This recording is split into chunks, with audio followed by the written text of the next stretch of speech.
நான் கழுகுமலையிலிருந்து வரேன். என் பேர் வடிவேல். என் தங்கச்சியை வந்து பேர்காலத்துக்காக கோயில்பட்டி அரசு மருத்துவமனைக்கு சேர்த்துருக்கேன். இப்போ என் தங்கச்சியை சேர்த்து 10 நாள் ஆச்சு. காத்திருப்பவருக்காக நானும் காத்திருக்கிறேன். இப்போது காத்திருப்பவர்கள் வந்து ஒரு டெய்லி ஒரு நாளைக்கு குறைஞ்சது 30 பேருக்கு வேலை பிள்ளை பிறக்குது. இப்போ அவங்க உறவினர்கள்லாம் வந்து டெய்லி ஒரு 50-100 பேர் வரைக்கும் இருக்கிறாங்க. அவங்களுக்கு வந்து சரியான ஒரு அடிப்படை வசதி கிடையாது.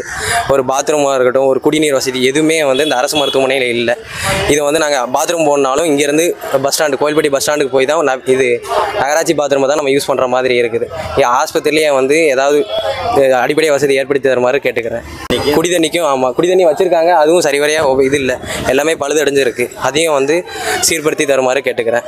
பிளே ஸ்டோர் மற்றும் ஆப் ஸ்டோரில் இருந்து பாலிமர் செயலியை QR கோடு மூலம் பதிவிறக்கம் செய்யுங்கள். செய்திகளை உடனுக்குடன் பெறுங்கள்.